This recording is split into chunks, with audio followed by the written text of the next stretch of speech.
Bonjour, mesdames et messieurs, mes chers compatriotes sénégalais et africains. Le thème que je voudrais développer aujourd'hui est lié à la responsabilité face au discours politique et à la violence au Sénégal. Parce que nous constatons que c'est un thème qui a été longuement débattu. Les gens ne s'attaquent pas aux causes, mais ils s'attaquent aux effets. Alors, je voudrais apporter ma modeste contribution par rapport, n'est-ce pas, aux causes profondes de ce que les uns et les autres appellent la violence ou bien le discours violent dans la scène politique. Vous savez, souvent cette violence dans l'espace politique est de la responsabilité en grande partie, n'est-ce pas, du régime en place. Ce régime qui instrumentalise l'État. Ce que je voudrais dire quand nous référons pour le Sénégal depuis 2012. Avant 2012, il y avait une violence, pas non seulement verbale, mais il y avait une violence politique qui a fait plusieurs morts. C'est dans ce contexte que le président Macky Sall a pris le pouvoir en 2012. Immédiatement, quand il a pris le pouvoir, il a réveillé la Cour spéciale, la CREI, la Cour de répression contre l'enrichissement illicite de 1981, qui ne répondait plus à l'arsenal juridique sénégalais et à l'arsenal juridique international. Mais il a réveillé à des fins politiciens. Alors, qu'est-ce qui s'est passé? Nous le savons tous. La CREI a ciblé seulement le président Karim Wade, M. Karim Wade, le fils du président de la République, qu'il a mis en prison et qu'il a exilé parce que c'est un adversaire politique redoutable. Il faut l'éliminer politiquement. Les 25 personnes qui étaient sur la liste, personne n'a été inquiété après. Alors, un autre adversaire politique redoutable, c'était Khalifa Sall. Il était le maire de Dakar, le député à l'Assemblée nationale, partenaire du président Macky Sall, qui a beaucoup aidé le président Macky Sall à gagner les élections. Il l'a mis en prison. Parce que tout simplement, ce monsieur a refusé de soutenir sa candidature en 2019. Il l'a mis en prison. Il a levé son immunité parlementaire en prison en violation de tous les droits. Et il l'a remplacé à la tête de la mairie. Ça, c'est une violence. C'est ce qu'on appelle violence. C'est les causes profondes des violences. La cause de la violence elle-même est une violence. Alors, donc, nous avons assisté après à ce qu'on appelle le tripatouillage du code électoral pour rendre inéligible Karim Wade et rendre inéligible Khalifa Sall. Qu'est-ce que vous en dites? C'est une violence qui cause de la violence.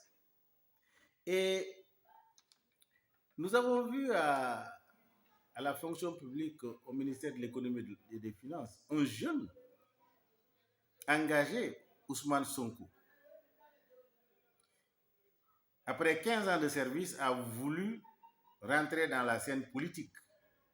Comme tout citoyen, celui qui veut aller dans l'action politique, tu es libre. Parce que la Constitution permet.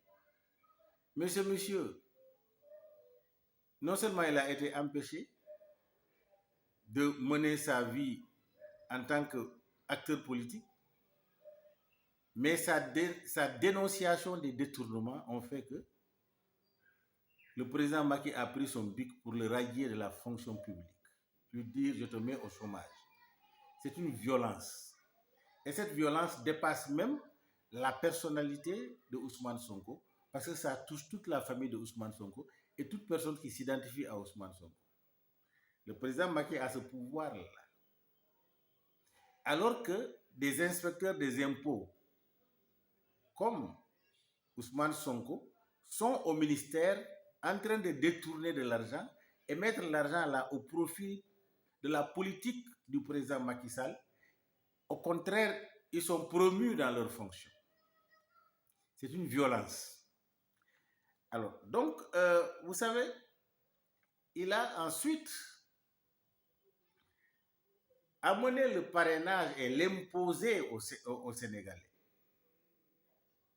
Éliminé 27, il y avait 27 candidats, il a éliminé 22 candidats et il a accepté que 4 candidats plus lui pour aller aux élections.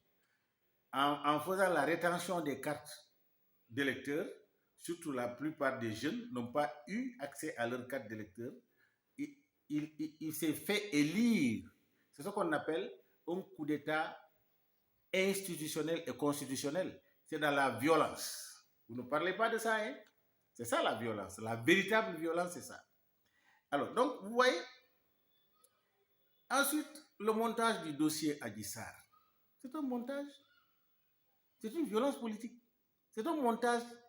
Vous le savez, toute personne qui est honnête au Sénégal, qui a la crainte de Dieu, sait que ce dossier-là est un montage. Alors, maintenant, au cours des élections locales passées, qu'est-ce qui s'est passé? Nous avons vu des préfets et l'administration être complices de Benno Bokoyakar, du président Macky Sall, pour éliminer des potentiels adversaires politiques. Et même la Cour d'appel a dit, ils ont raison, ils ont fait appel. Inédit dans la vie politique sénégalaise. C'est de la violence. Donc, on a vu traiter Sonko de rebelle, stigmatiser les ressortissants de la Casamance. C'est-à-dire qu'il y a tellement de fils casamancés qui sont avec le président Macky, ils n'ont jamais été associés, ou bien on ne leur a jamais appelé de dire leur point de vue par rapport à la rébellion en Casamance. C'est à Ousmane Sonko, tout doit être dirigé. C'est contre Ousmane Sonko, tout doit être dirigé. C'est de la violence.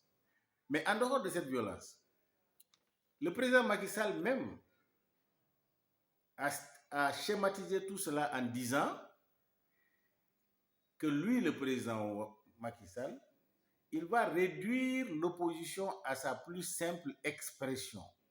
Il va réduire l'opposition à sa plus simple expression. C'est de la violence.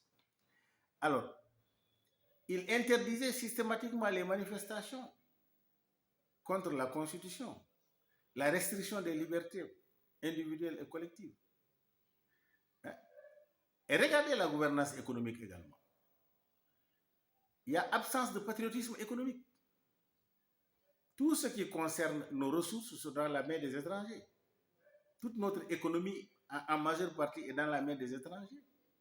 Le chômage est endémique. Le sans-emploi également. L'iniquité salariale surtout. D'autres sont payés, extra-payés. Ceux qui travaillent très dur sont très moins payés. Cette iniquité salariale. L'argent est distribué quand on est politicien.